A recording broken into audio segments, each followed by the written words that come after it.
আসসালামু আলাইকুম। এসএসসি 26 ব্যাচের শিক্ষার্থীরা, তোমরা যারা কম্পোজিশন নিয়ে টেনশনে আছো, ইংরেজি সেকেন্ড পেপারের কম্পোজিশন নিয়ে টেনশনে আছো, তাদের জন্য আজকের এই ক্লাসটা। তোমাদের আমি মাত্র 5টি টপ 5 কম্পোজিশন সাজেশন দিব।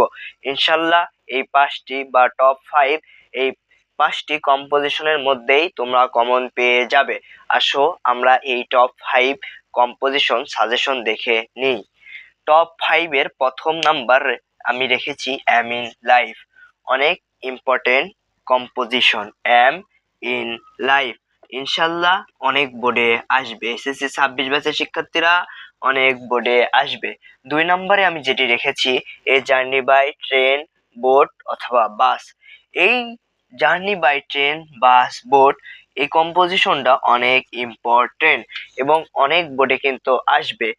এবং 3 নম্বরে রেখেছি reading news paper, importance of reading news paper.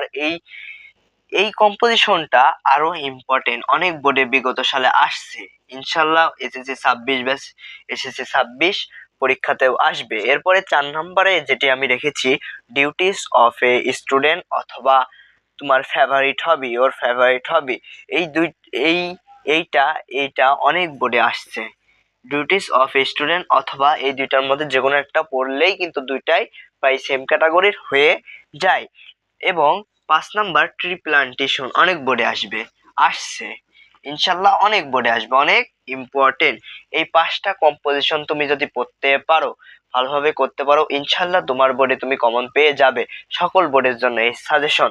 এবং তোমরা কিভাবে একটা কম্পোজিশনের মাধ্যমে 100টা 50টা কম্পোজিশন লিখতে পারবে, একটা প্যারাগ্রাফের মাধ্যমে কিভাবে 100টা 50টা প্যারাগ্রাফ লিখতে পারবে, এবং একটা ডায়লগের মাধ্যমে কিভাবে 50টা ডায়লগ লিখতে পারবা, সেই ভিডিও ইনশাল্লাহ আপলোড দেব।